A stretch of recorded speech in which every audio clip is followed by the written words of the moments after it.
A couple of weeks ago, I was on OkCupid. I found a very interesting person when I was searching. This person was called Lizzie. She was about 33 years old. She was from St. Paul, Minnesota. She had some couple of pretty pictures. She was a Christian and she was a professional. At least this is what her profile said about her. Intrigued by this person, I decided to send a message. Well, lo and behold, a couple of days later, a message came back from, quote, Lizzie, stating that she was new to online dating and that she was going to, quote, take her profile down any moment and wanted to communicate with me via email. I thought, my God, I have met somebody interesting. I met the woman of my dreams, and let me go follow up with email. Well, let me tell you, as I go through this case, you will find out that this woman of my dreams was not, quote, what she is. So I decided to correspond with her via email. I found out a couple of things that were red flags from the start. First of all, she did not live in St. Paul as I originally had thought. Instead, she was from the Caribbean. Another thing was that she lived in now Eureka, California. And she was, quote, planning to move to St. Paul at some later date. The other thing that was rather unusual was the fact that she said, instead of a professional, and I thought she was working at some large company, instead she said that she's doing some, quote, independent research on the side. Research in the area of, quote, feminine genital mutilation. Now, I understand this is a real research project, and this project likely is important for the people of Western Africa. So I decided to write back to her and wished her a happy Thanksgiving. So then I received a response back from her. She told me then she was, quote, originally from an island in the Caribbean. The island is called St. Lucia.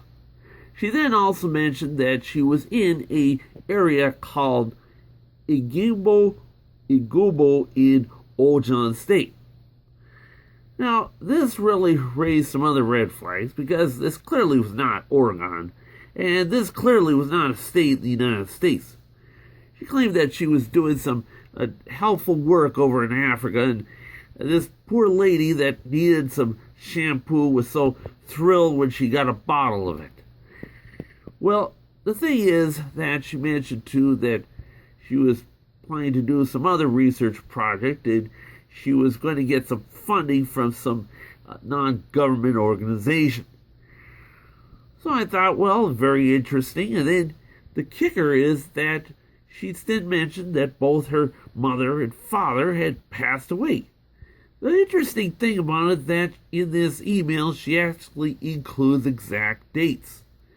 So then she mentions in the closing that she'd like to have me send some, quote, pictures and she would like to reciprocate. Well, let me tell you a few things about this, quote, Lizzie here. Lizzie likely does not exist.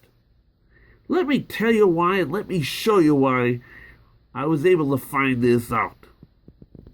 One of the things you should always do when you've been on OkCupid and you're presented with a name, including a first name and last name, is to verify whether or not that person is actually real.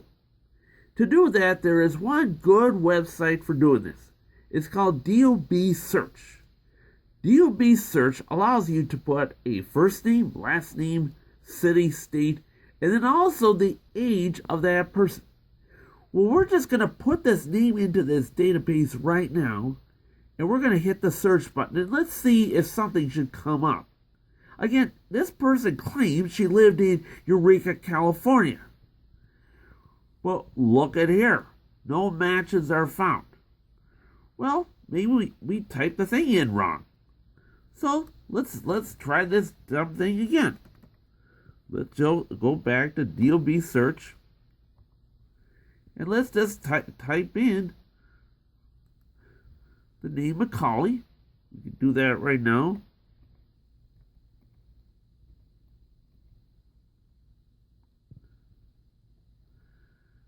type in California. Let's do advanced search options. Let's put the age of 33. And let's go to search. Should we have anything coming up? Well, we got 2 people that are 33. None of them are women, and none of them match the profile that we were given on OkCupid. This is another red flag.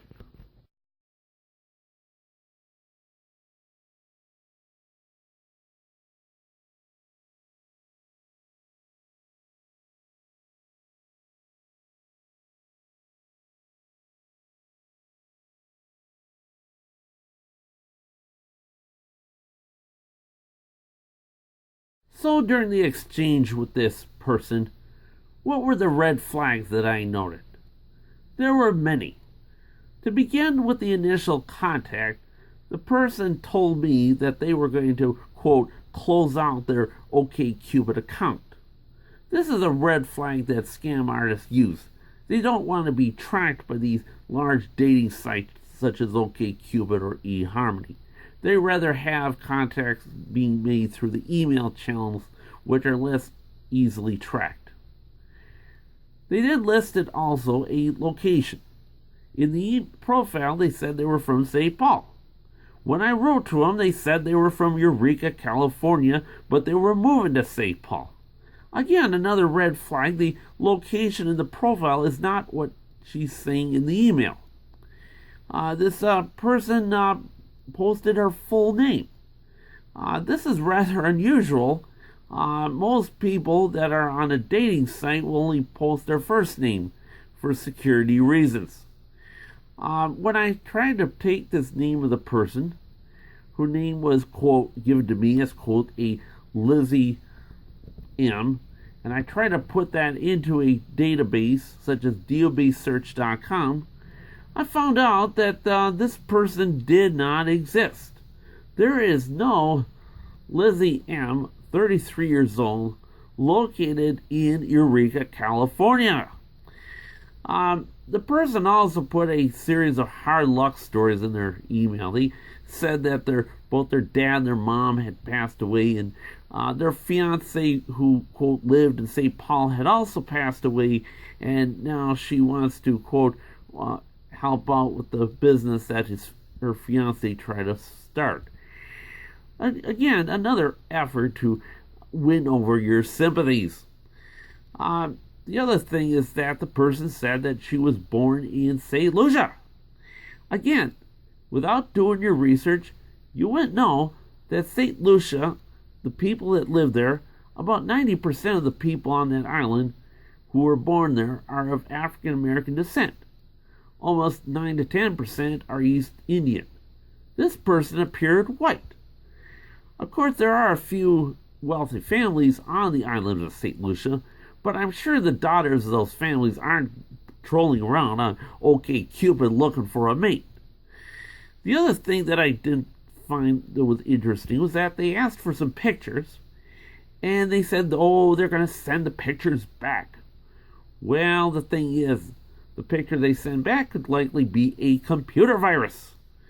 Finally, this person coughed up that they were working in a location in, quote, Ogun State. After a little searching on the computer, I found out this person was from Nigeria.